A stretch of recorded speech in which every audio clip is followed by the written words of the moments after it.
À la hauteur, je les invite tous, chacun dans son coin, à être un éducateur civique de notre population, partout où nous sommes en RDC, que nous puissions être de ceux-là qui sont vigilants et que la politique de ce pays ici ne peut pas se dérouler sans nous. C'est le temps du mouvement des Congolais.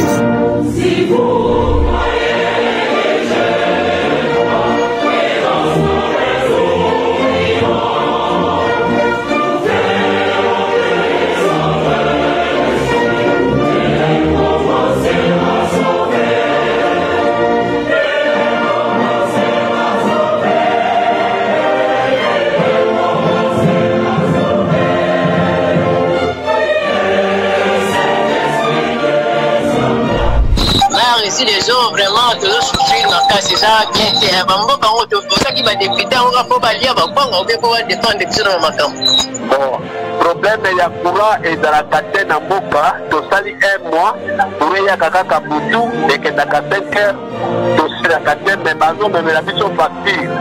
L'État a zo contre la mission bongo d'anko, barame et il y a téléphone. Ah, na bengi bino kapona yeso bino ke biso kisensu awa direza kubukana. Zela ya beta ya moke.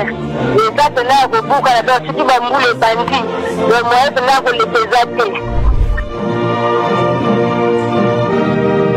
La France aux Français, la Belgique aux Belges, le Rwanda aux Rwandais, la République démocratique du Congo, Botikela, Bakongomani, Botikela, Baimboka, Tatabo, Moko, Ekolobo, Moko, Muluba, Ndekonayo, Muswahili, Ndekonayo, Mungala, Ndekonayo, Mukongo, Ndekonayo. Baimboka, Boebi, rendez-vous sacré à Nicolomiso, du lundi au vendredi à 21h, juste c'est l'heure sacrée.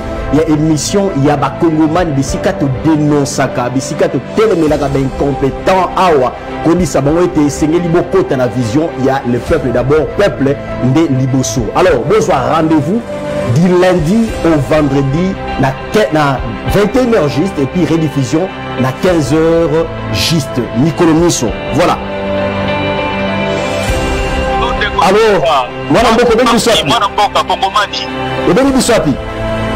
Bino awa na changu ba roulage vraiment na émission musalama na ko sala les aligende pataka serina bango ba de l'ordre tala mutuka 207 et kimi ba roulage et que ko tuta ba punio baza na re ezo senga yom tolobela ka biso yom tozali ko mama lobela ka biso oya awa rapidement kwa ko tala makabezo leka a makila ya ko sakana te ba bazoki ba bakuchi lisolo ya mboka babeta ngona ba imboka ezala kesengo mingi pona ngai ko beta lisolo na ba kongomani ba ona ndela ekolo bo moko kaka Congo nde mboka na biso ekolo bo moko kaka ekolo Congo kotala loposo te kotala tidi te toza tata bo moko ekolo bo moko na lisanga nde toko sauver mboka oyo ekende liboso. Oui, le Congo sera sauvé. Ngana bino tokutani boyebi rendez-vous ya mikolo miso tokutana na 21h juste besoin rendez-vous sacré oyo.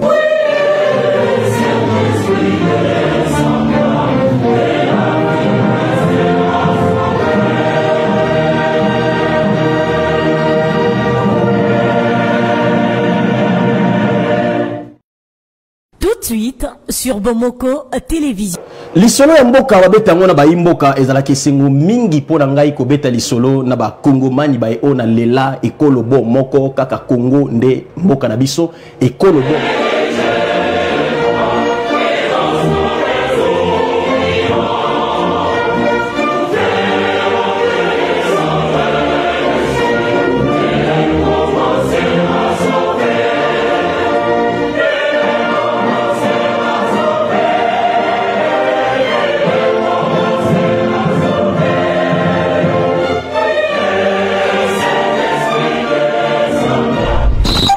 les gens vraiment toujours souffrir dans le cas, c'est ça qui est ça qui va députer, on va pas lire, on va défendre des petits dans le bon, problème il y a courant et dans la catène en boca, tu sali un mois, pour y a kaka kabutu, et que dans la catène, tu la catène, mais bazo, mais la mission facture. L'État a zo contre la mission bongo d'anko, barame et il y a téléphone. Ah, na bengi bino kapona yeso bino ke biso kisensu awa direza kubukana. Zela ya beta ya moke. Eza tena ya kubukana do siki bambule bandi. Do moye tena ko lepezate.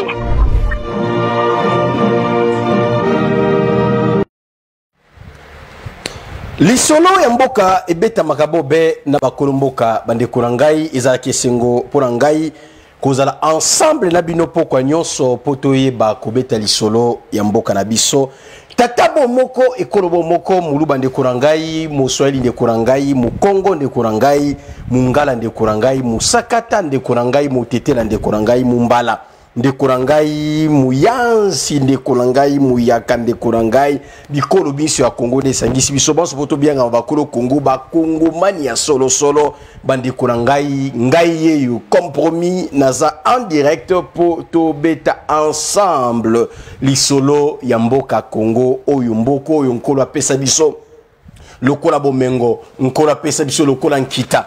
Alors lisolo Congo tokotika yango te pe tokotikila yango moto te pambate yango ebeta makaka entre bakolo mboka bande kurangai na pesi binombote pe boye malamu na émission mboko ya nani ya mokolo ya mine ya lelo le 22 avril le 22 août pardon 2024. Alors na lingi bino mingi bandeko boye malamu na émission ya pokwa ya lelo na lingi bino mingi la Moussa papa, la Moussa maman, la Moussa libota, la Moussa bande kwebisa bangwete molobeli esi abandi koloba. Loba kongomani esi abandi koloba.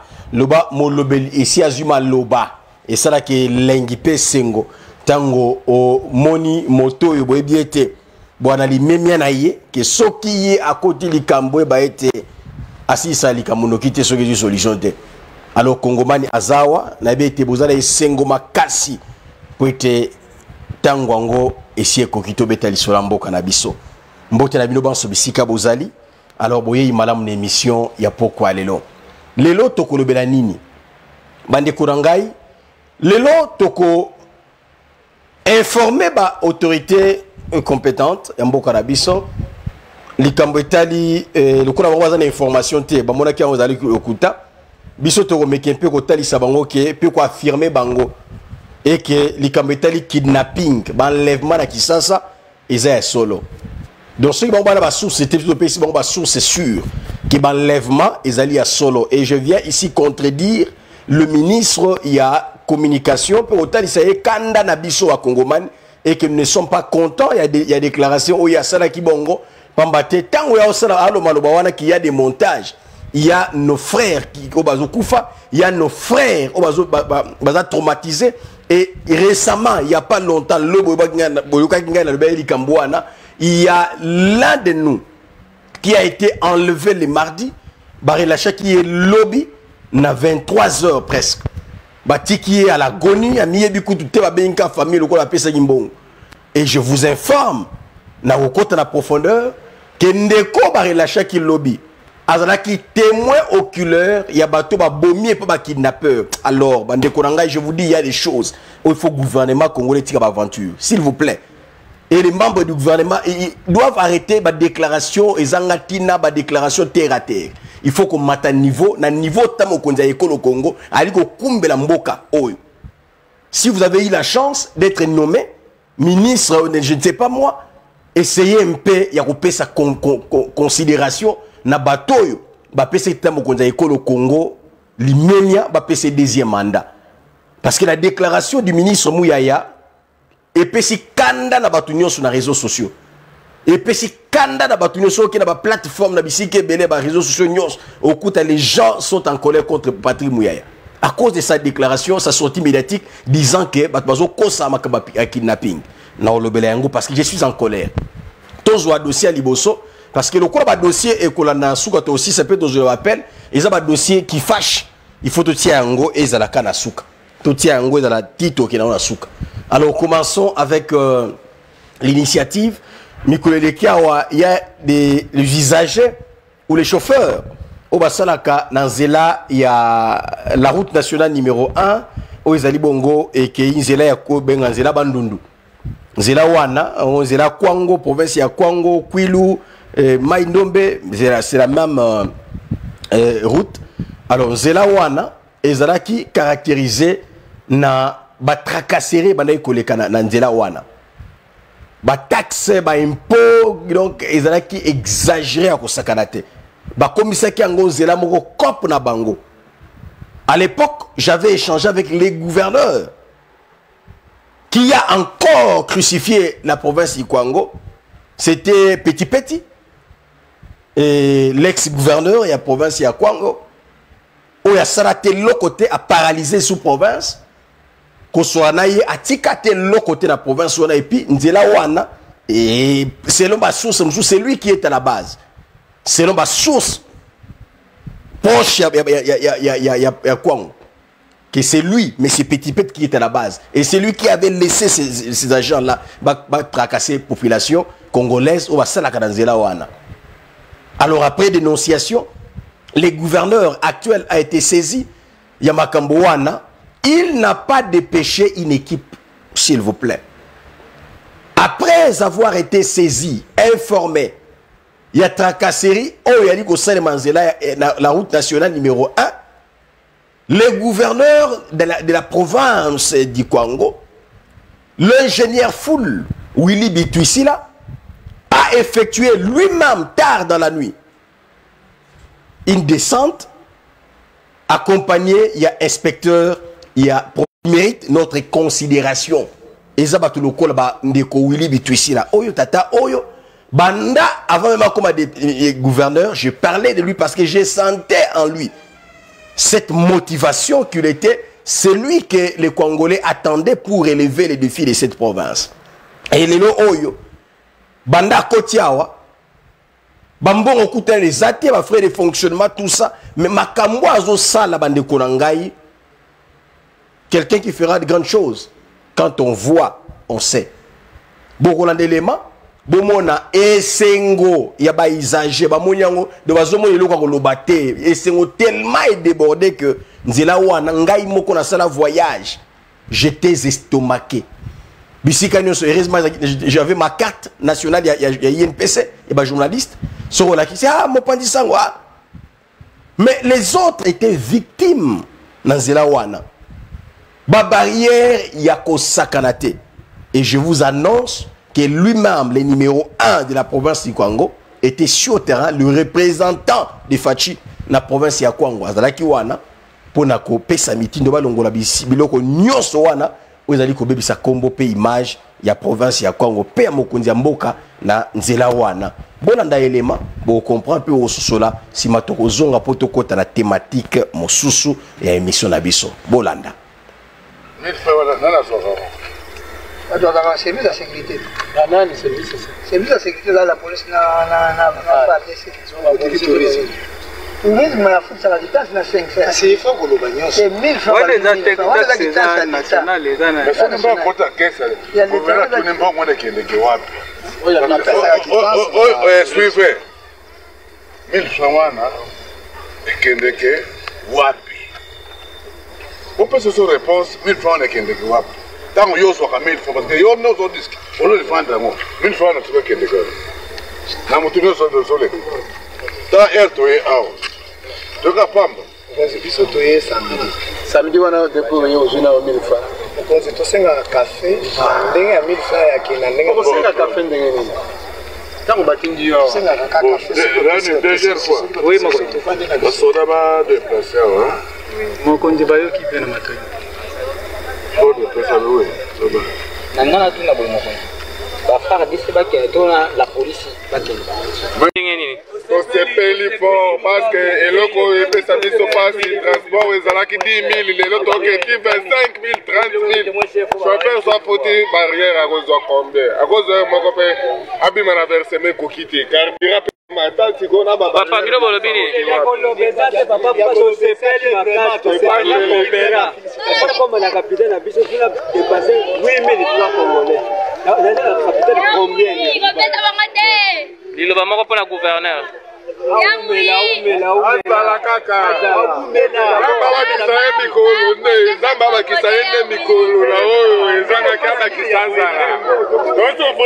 tout cas, vraiment, un chauffeur, nous avons vraiment bonheur à ma sœur de Bukangalonge. Trop, c'est trop. Dans la voiture, nous avons l'onge au Kinshasa. Nous avons dépassé la voiture qui fait 45 000 francs. Mais on a CP, vraiment, il y a Willy, à Sani Makama, on est barrière, vraiment. Nous avons le bâti. Et c'est aujourd'hui, on a un mot dans mon compte, on a bisonné à moi. c'est te côté na yango donc lobby vraiment nzela polele na ke mobimba kuna ya wili vraiment azala kaka ube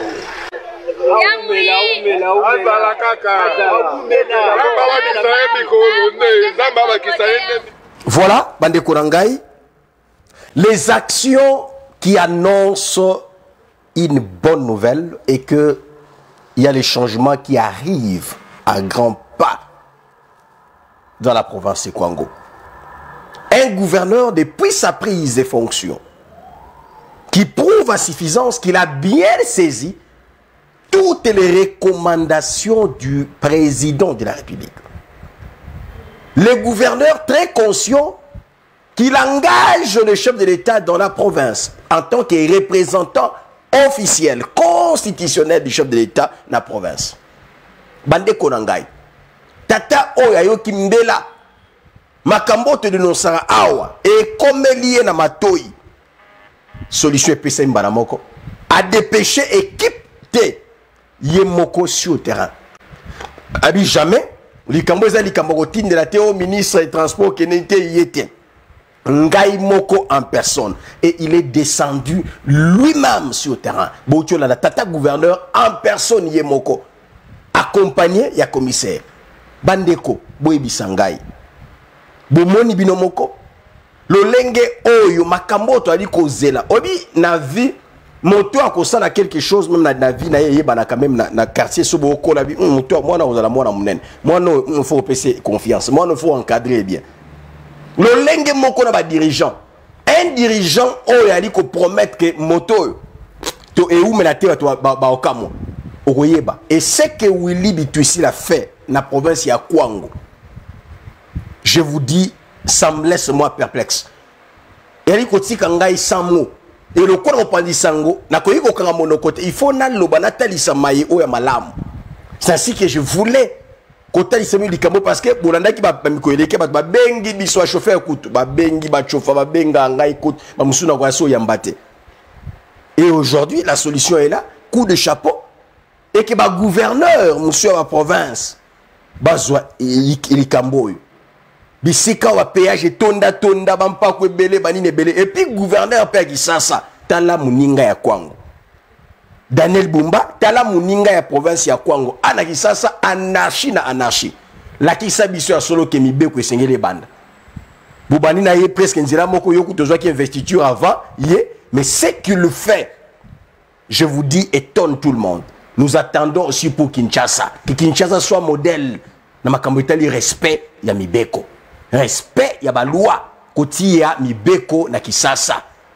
Parce que anarchie, Kinshasa n'est pas un modèle des provinces. Ma province en Bokanabiso, na Makambunioso presque. Ils ont un modèle. Anarchie au couteau na Kinshasa, Bosoto na Kinshasa, Makambebe na Kinshasa. Et le gouverneur doit nous prouver déjà que Aza déterminé na Makambunioso. Il faut ici là. Quelqu'un qui fait un bon travail, tu es mon ami. Je te défends. Je n'ai même pas besoin de t'appeler. Je n'ai pas besoin de ton numéro. Tu fais pour mes frères et sœurs, pour l'intérêt de la nation. Je parle de toi. Je parle de vous. Mais si vous faites un mauvais travail aux incompétents, sans peur, sans tremblement, vous qualifiez d'incompétent. Parce que tu ne marches pas selon le principe que Fachi vous a inculqué, vous a communiqué en tant qu'élu du peuple. Alors, Bandeko Rangai, merci Landeko Mike Press.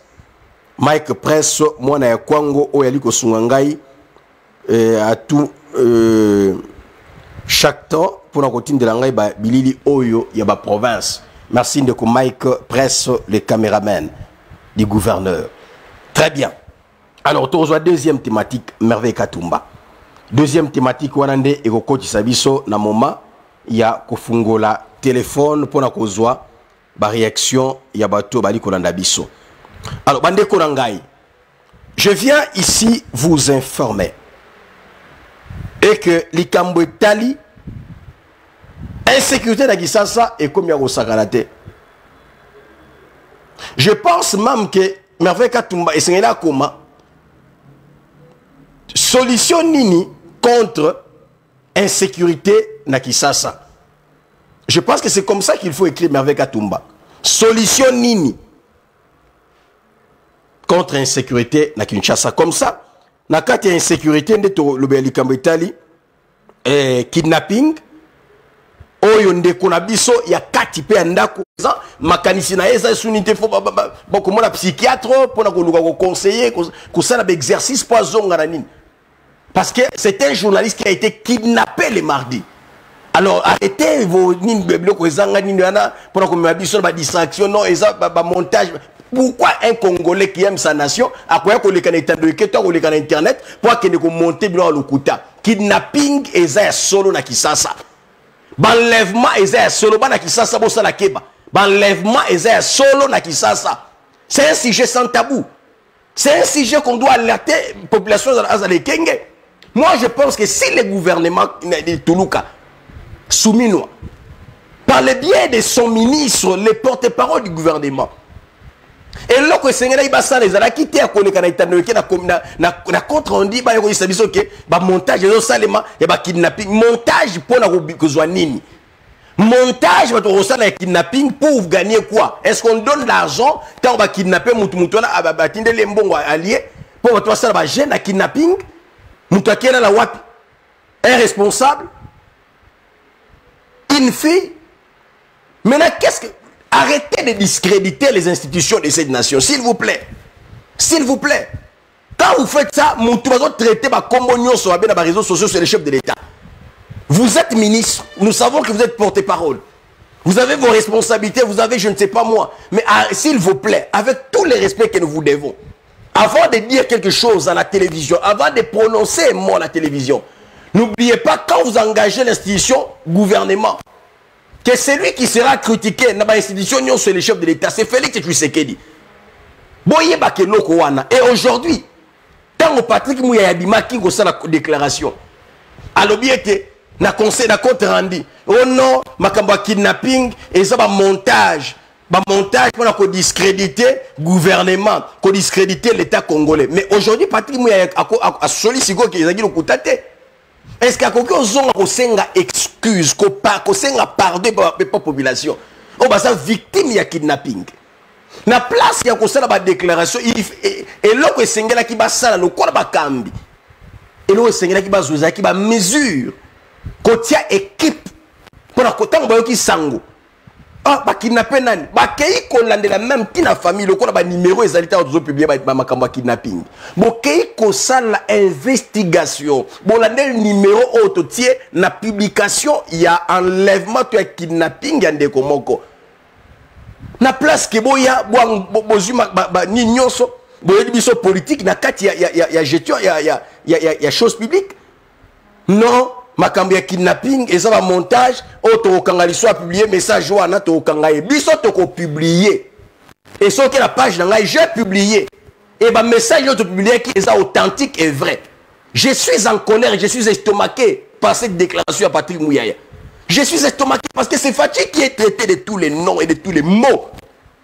Pourquoi? Ma victime Wana.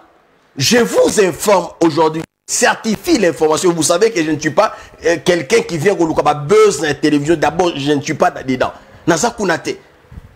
Je suis formé, bien formé. Je passe à la télévision tout en respectant le principe journalistique, l'éthique et la déontologie.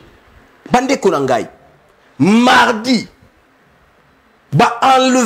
enlever Ndeko Gaston Mbouyi. Akenda qui lui mettait à 18h. Enlever. Bozela.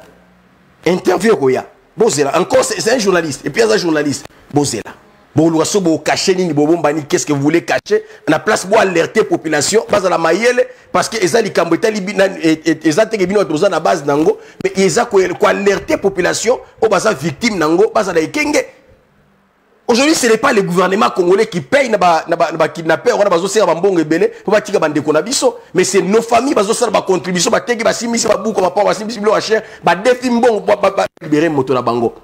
je vais vous annoncer.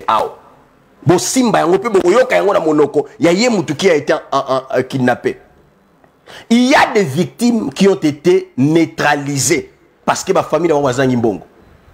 famille d'abord à Zangimbo. Je vous dis, je vous donne un prétendant qu'on convaincre Batouké, Batouazo Kosamakama kidnapping. Patrick Mouyaya, vous êtes un journaliste professionnel qu'on connaissait avant même votre élimination.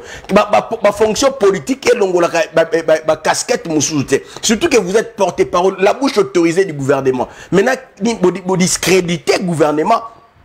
Parce que le gouvernement congolais bimbanani par rapport à dossier à kidnapping. Bon, va quitter le belaté, eza lukuta, eza boy. Mais les lots avec preuve en appui. Tu bien le gouvernement congolais banani. Tu bien la porte-parole ou à Pékissa va publier ma cambote.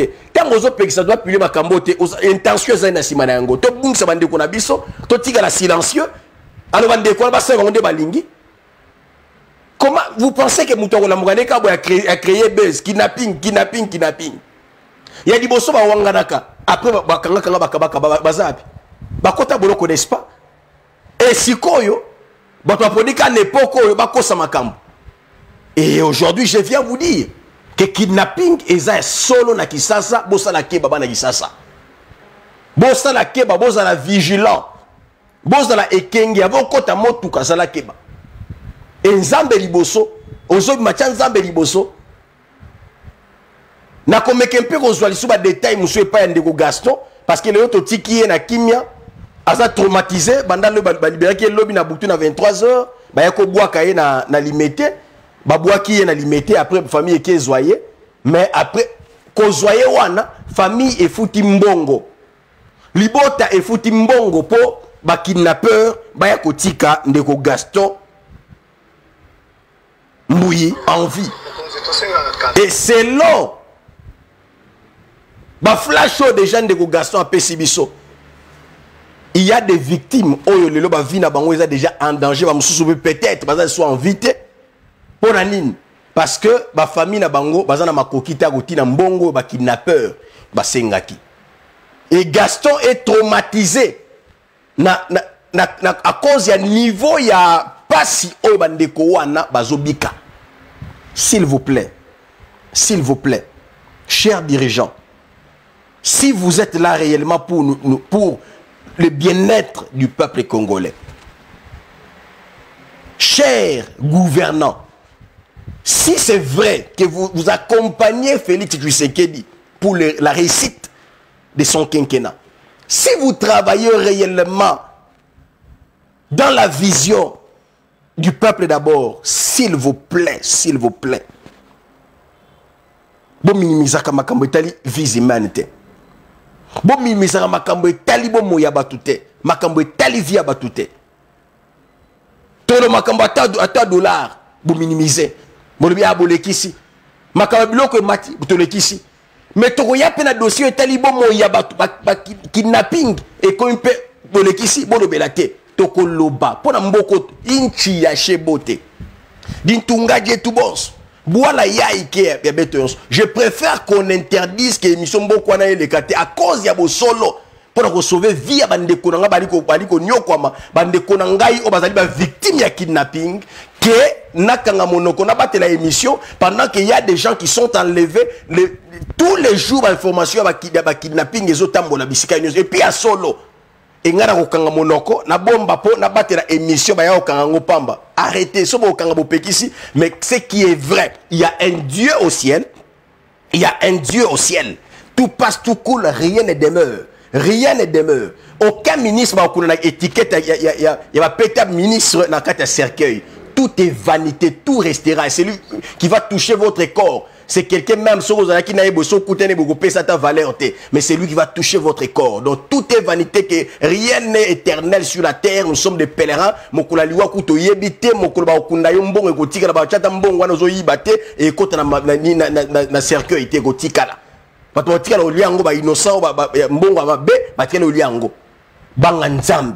S'il vous plaît, ayez quand même ce sens d'humanisme pour le peuple congolais. Oh, tata mokonza ekolo kongwaza na yango.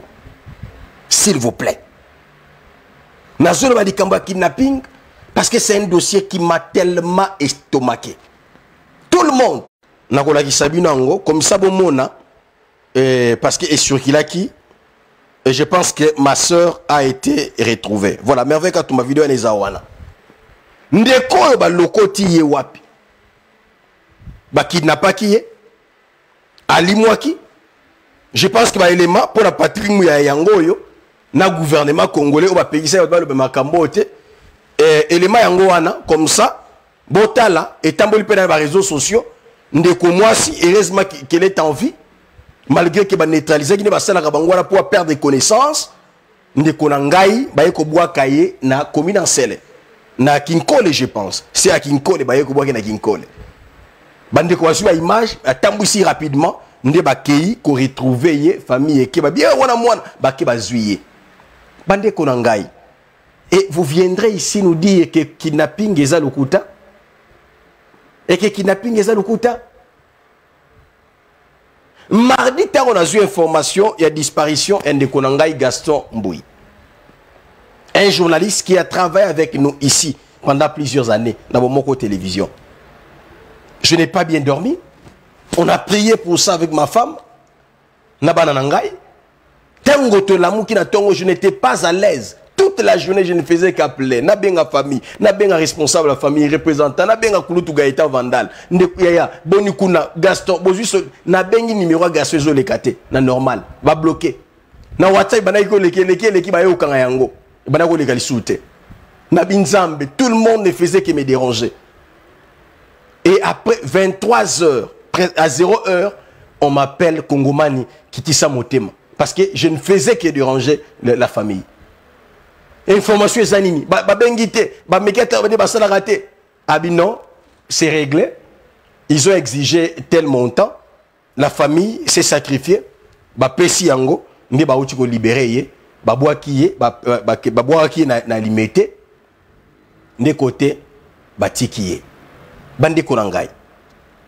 Kei bazwi ndeko na butu wana, na tongo wana solo na ye moko na téléphone. Mais vous sentez que Azaka bien té. Et alors qu'il voulait m'expliquer à comment il est déjà, à comment il est là, mbana de baboto le téléphone, na sur na kulutu. Le coup la qui tient côté ils sont makambo à vivre kuna, bandeko c'est l'enfer. L'État congolais doit nous sécuriser. L'État congolais doit nous protéger. Nous sommes en insécurité na Kisasa. Bakuluna na ba kidnappeur. Likamba kidnapping est à sérieux. Likamba kidnapping est à sérieux. Likamba kidnapping est à sérieux. Alors bande konangai, bomona ki image yango wana parce que ça est un bisika binso. Et heureusement que cette sœur que vous voyez na photo wana poto ozwango pena mobimbate vu que moi ça me fait tellement mal que je ne serais pas fixé mon regard pour Natala Yango Pena Makasi. Alors, Bande Korangai pour vous dire que Bozwa Mayele, Bozwa la souple, Pambate Likamboyo. Et ça grave. Et ça grave. Et ça grave, Bande Konangai. Ça fait très mal. Ça fait très mal. Bandeko. Quand nazo m'appelle, bozomo na bino moko.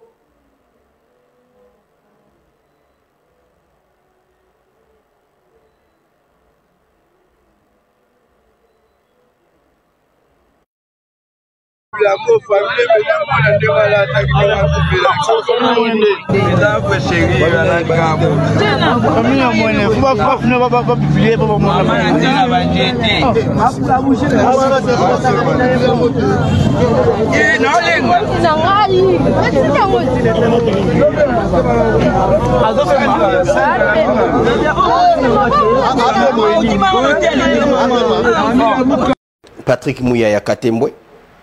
Je pense que vous avez les images et nous attendons de vous peut-être des excuses auprès du peuple parce que vous nous avez traités de manipulateurs pendant que ces dossiers est sérieux et nous publions ces images pour alerter les gouvernements, dire au gouvernement que la situation prend une autre tournure et ce n'est pas bon. Nous sommes exposés. Vous étiez passé à la télévision dans votre compte rendu du Conseil des ministres.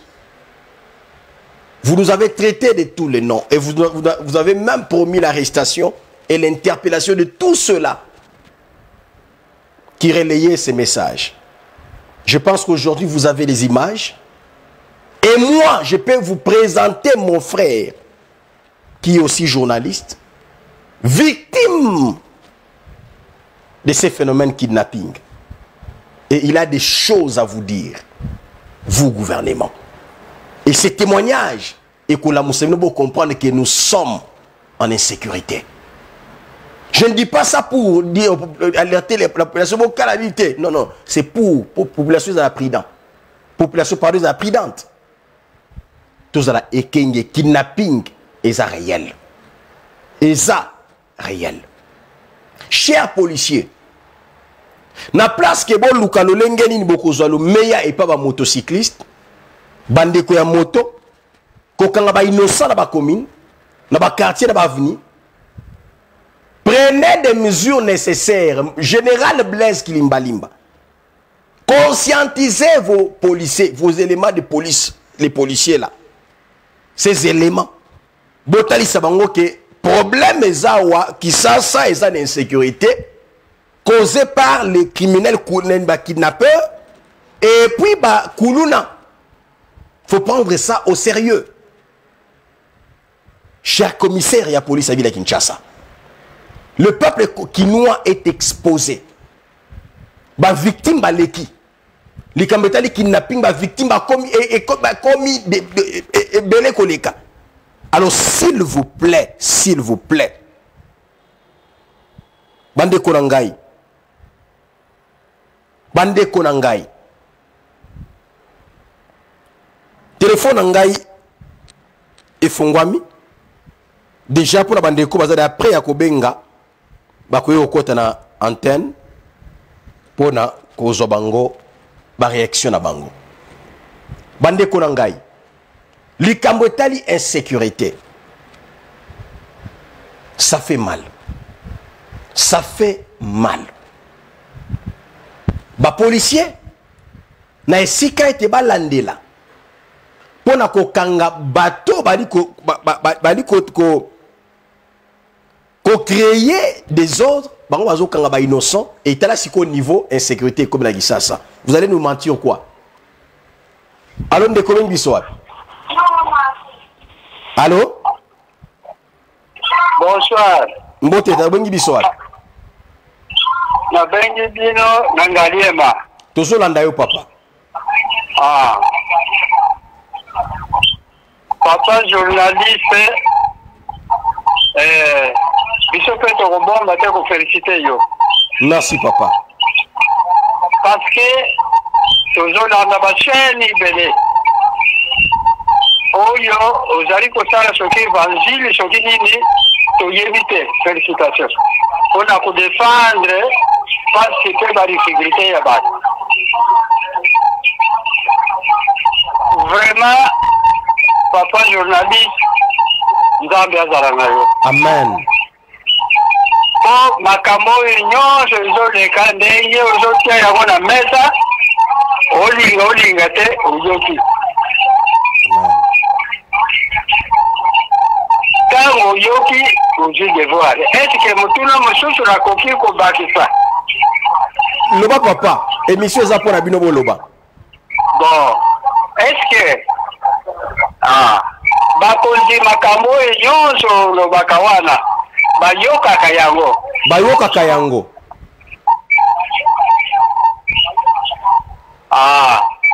Vraiment ngambo izali lisusu pa inayote. Na musala oyo ozali kosala vraiment ozali na mopanzi ya Nzambe. Amen. Bon. Eloko mosusu nabakisi yango oyo papa.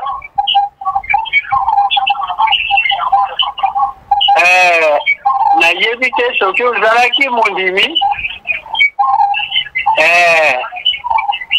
soki okoti na bokonzi obosani kondima okomi kobanga mosala soki mpe okomi kobanga bakotungisa yo nayebi te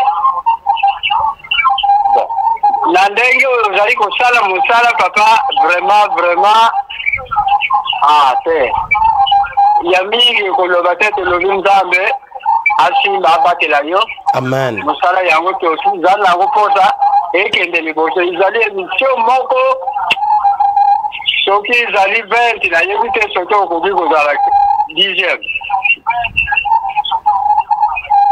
Merci mosala malamu tozali pene tozelaka yo na 21h ntango oyo obandaka ezalaka tobengani mpo tolanda yo yango wana papa merci nzambe ya bomoi azala na yo amen papa merci amen merci papa wow merveille Katumba ozolanda nabisaka bino natikaka ndako pamba te nakana charge na mapeka na ngai nandimai kosala émission pamba te nayebaki ba risque nyonso et pona Congo tokoloba mboko eza ya biso ce pays nous appartient bandeko so biso de côté ba poche ba politicien nana kolobela peuple cher journaliste awa balekaki babi bolo ba makambo ya kidnapping te bolo aboyete soki biso totanga ikela sipoto lo ba makambo wana tolobi te banani bakoloba nous avons dit makambo ba commune ebele majorité ba commune Léona Kisasa après 20 ans au bimate et niveau oyo kulu le commune Kisasa eza équipe lisuku dubutute kulu les obunda matina moi ba image eza bozomona ba vidéo eza to wana ngwao kulu les obunda mana moi bon sabsoni allons de commune biso wapi allô oui de commune biso wapi bonsoir. La beg bino na commune Limete. Tozolanda mwana mboka. OK, ndeko na ngai en tout cas na sepeli ndengo lobi na kabaki na pe. Ndeko na ngai mboka essaie déjà. Même attendre tozaki na série ya Kabila ezaki boité. En tout cas vraiment pas mingi. Makambo lobi wana, na makambo eza série. Comme porte-parole lobi ke makambo wana eza makambo lokuta c'est que alingi mboka oyo ti ndenge ozoba ke porte-parole Patrick Mouya ya lobi ke makambo eza makambo lokuta eza pasi mingi po ye azotambola na mituka aza na bagade ya policier akotika komona mabe wana te oyo bakongole bazomona mais eza pasi mpona ye lokola lobi eloko wana mais ndeko na ngai nyonso tu oyo ezali faute ya bakonzi ya mboka en tout cas eza pasi mingi mais nasepelaka ndenge otoba makambo wana nasepelaka makasi mais nzambe apambola yo kende liboso kaka kolemba te mosusu okomona bakobanda koluka yo po basala yo mabe mais bakozwa yo te tokosoutenir yo amen mais ngai vraiment soki makambo asina mpe wana soki kaka tokendi tosali bokendi te vraiment bakongole bakosila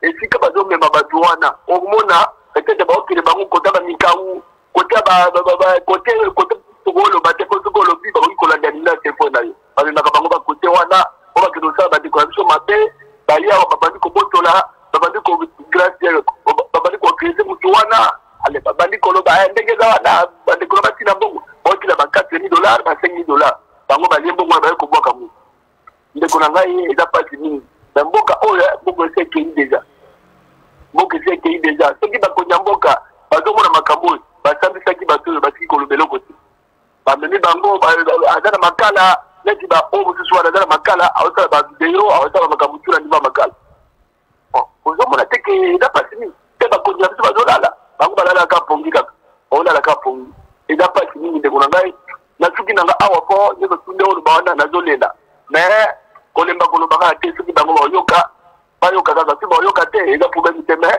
liwa eza motu nyonso tu baloba te ke awa bakonya mboka wana tu bango bakufa tu tokufa tokopola kaka mais lokola bango bazobandone peuple congolais et n'a pas fini ba ye bakake biso na bango tuka tuka mabele. Merci papa. OK, et pas ngambe ba ye baka président et pas ngambe ba ye baka ministre té. Honneur wana ozanango na sa mabele na mukili ba wa mais na sekuna ozanango té et pas ngambe kuna ozanango té. Mais il a pas dit de korangai na sepe na mission na yo na sepe na ngo mingi na ndango mingi continuer la mission na tukutani yo. Merci papa. Merci beaucoup papa. Bande korangai, ici nous parlons de choses sérieuses. Oza émission te oye okumisi mutu mobo après na suka ndeko olandi émission abanga na betio ngaite. Moi c'est le peuple. Tana bande émission oyo. C'est une inspiration qui est venue du ciel pour défendre les peuples congolais. Mais bandeko, comment toko kagoyina mboka na biso mboko ekobonga te mboko ekene boite. Non, to dénoncer bato baza na base ba mboko ba politicien. Mais qui peut changer baso to la été mboko eza ya biso. Vous êtes nommé ministre. Mais n'oubliez pas qu'il y a un président qui vous a nommé. Mais les services, vous êtes conseiller du chef de l'État. Aidez le chef de l'État, aidez le président. Le Congo est un pays continent. Mais vous conseillez, dans matière de sécurité, matière à boiter, on peut pas dénoncer. C'est à vous de prendre des mesures. Toza wapi. Toza wapi.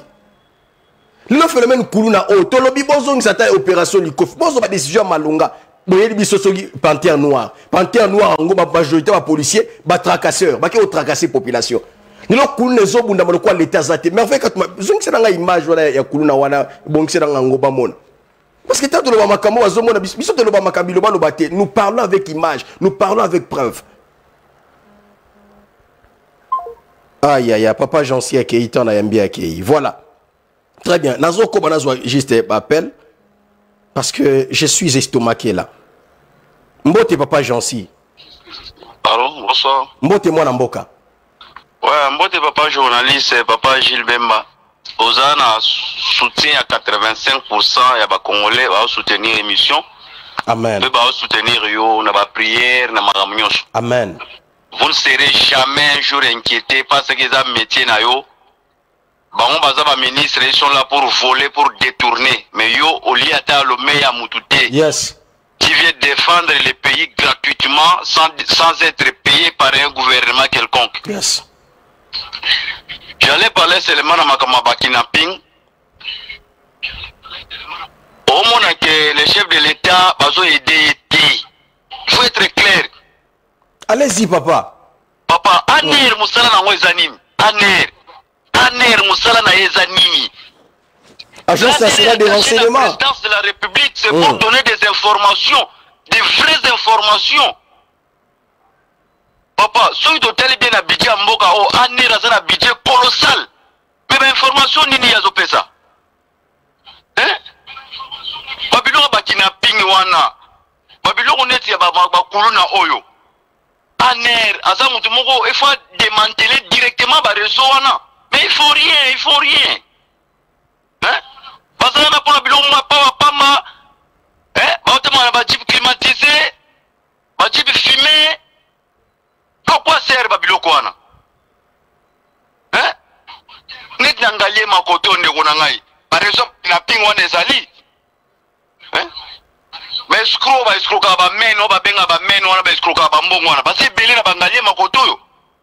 Mais le gouvernement ne protège pas les informations. Na information, na mutozo même information, ba protéger ba tout. Mais ba payer mususu. Ba payer mususu ndeko nanga ba tiaka ba mbongo wa moyen pour ba so ba information.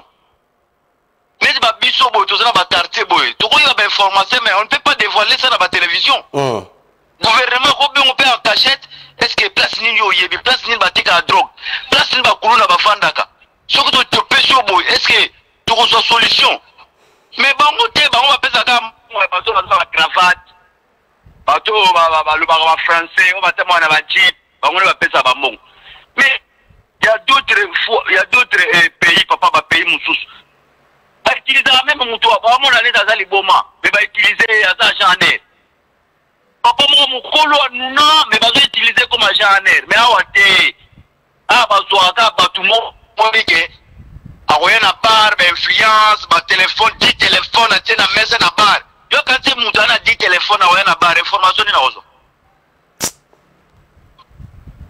Le président n'est pas Jésus.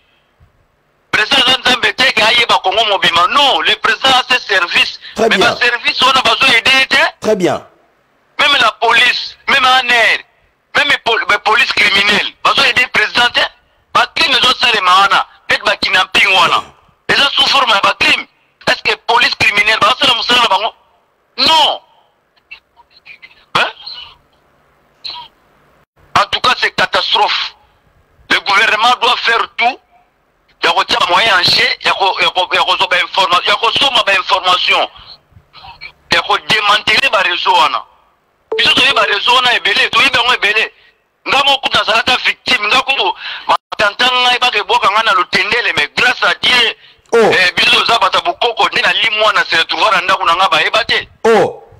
ouais. La benga na bandu nukule pa na biso kuna ba travailler malamoko na limwa. Ouais. Na yeko koma na ndaku na ngai, moi si na 2 jours, j'ai fait 2 jours na ba côté wana ndeko na ngai Gilbemba, ndeko na ngai. Nous on prie beaucoup, mais bikira ki na ba koko na biso pe bazala pembe na biso. Nous sommes des grands.